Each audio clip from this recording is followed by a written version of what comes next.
Grief, we must understand, it is on many different levels. Somebody close to them died somewhere, they will feel this because within the body there is a certain process. Because what you call as a parent is the basis of this body. There is a very deep memory connection between the two.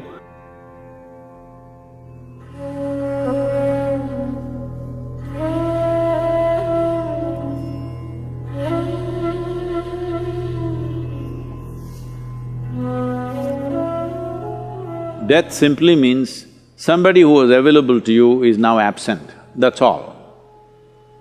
It is not because one life vanished, you're crying about it.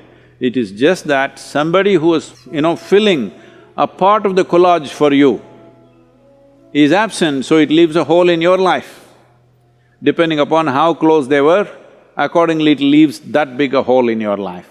So, what you're battling with is not the death of a person, what you're battling with is the size of the hole they have left in your life. Suppose a faraway relative or a friend, somebody that you know, an acquaintance died, you feel bad for an hour and then you get back to normal. But somebody very close and dear to you passed away, now they've left a huge hole. So your problem is you trying to tend to this hole which is within yourself. This hole has happened essentially. Now what I say may sound little brutal for people who are in that situation, but one must understand this. If you look for solace, yes, if somebody comes to me who have just lost somebody dear to them, I will also hug them and, protect them and give them some solace. But you must decide whether you want solace or you want a solution to your life. Because today this person will die, tomorrow that person will die, day after tomorrow I may die myself, it doesn't matter. But people keep dying because we are dying kind of people. Let's understand this, all of us, we are dying kind of people. First thing that must be fixed in our mind, we are mortal by nature. So having said that, grief, we must understand, it is on many different levels. There is a psychological grief. In thought and emotion you suffer the loss of the person.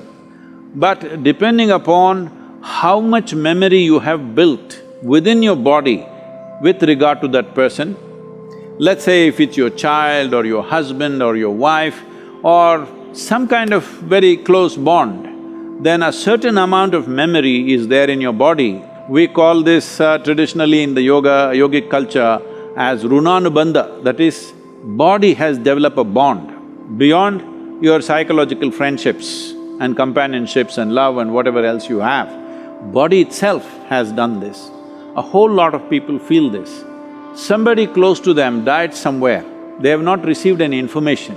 Suddenly they feel their energies are gone and they're like, they don't know what's happened, but suddenly they're almost sick, they're feeling like that, completely drained out.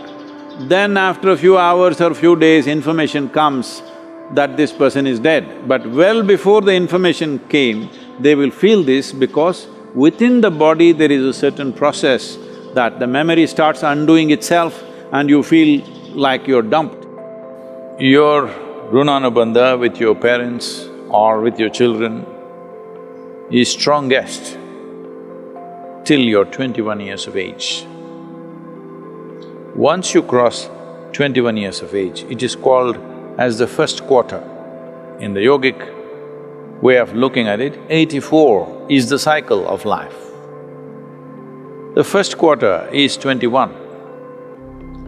Up to 21, if you lose a parent or if you lose a child below 21 years of age, the pain will not just be emotional, it'll be physical. It will manifest in the body because there is a strong runanubandha. But beyond 21, it is largely psychological and emotional. When we say runanubandha, what you suffer emotionally or psychologically, that's not what we're talking about. We are talking about physical memories. Bodies have memories. Because what you call as a parent is the basis of this body. There is a very deep memory connection between the two that is at its strongest till 21 years of age. Once you pass that, it is weakened. Is it gone? Not totally gone, weakened. Let us say you're 42 years of age and you're a man, then you still have a reasonably painful runanubandha. But let us say you're 42 years of age and you're a woman, your runanubandha is almost negligible. Not that it's not there, it's there, but very, very low. So, the suffering that you go through is largely emotional and psychological. If you're psychologically very stable, emotionally balanced, you will see you will handle it quite effortlessly because there is no physical turmoil going on in the system. But the same thing, if they lose their husband, that runanubandha is physically painful because that is a different type of runanubandha. A child below 7.5 years of age doesn't have much runanubandha. The mother and father may have enormous runanubandha, but on the other side, there is not much runanubandha. This is not just for psychological reasons. A child below 7.5 years of age doesn't suffer much, doesn't go through the turmoil physically. May suffer because of not being taken care of and, those kind of situations if they are there. I don't want to go into the detailed mechanics of what it is, but if you are over 42 years of age and you are a woman and you lost a parent, this is why in this culture, women are not required to do karmas. Karma is done for the dead, not so much for you. But if you're below 21 years of age, it's very, very important you do it because it's both for the dead and for you. It's very important for you because the person who died, whatever happens, happens. But your life can be in a constant turmoil because there is a physical memory which torments you at a different level.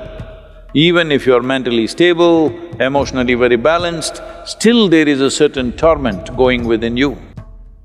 For this, there are yogic processes with which you can rejuvenate the system. There's a whole system of things to do. Here at the yoga center, we've kept it very alive. For people who lose their loved ones, we do certain processes so that the physical memory is taken away. Once the physical memory is taken away, the psychological suffering can be dealt with by the individual person much more easily. How to perform karmas and kriyas for dead if you are not able to physically do something? The simple thing is to go into a 3-day period of sadhana, because internally you can do this. Beyond a certain age, it is largely for the dead that we are doing it. But there is an element of that, it's not totally gone. Our bodies are never 100% free from the genetic process that we have received from our parentage. There is a way to be above that, but we are not absolutely free. Physical body functions in a certain way. So, just 3 days of withdrawal and a certain type of sadhana, if you don't know anything else, simply just do the Maha Mantra, Om Namah Shivaya intensely for 3 days as much as you can. A minimum of 4.5 hours a day if you do this, you don't have to really bother about that because it's also nice to withdraw, it's a sensitive time, but now deaths and funerals and what happens post-death is all become a social nonsense that you have to have people at home, you have to serve them drink, you have to serve them food. This… in the Western countries it's become a big thing, even in India, certain kind of thing is building up. It's best that you just withdraw from society and nonsense and spend some private time when somebody significant in your life passes away. It's important that you withdraw and do something with yourself rather than simply trying to run the social thing like a distraction. This social thing is, people's way of handling their grief is, let's go to the movie, let's read a book, let's watch the television. Don't look for distractions. When there are troubles within us, we must address it head on. Don't look for distractions. Distraction is not a solution.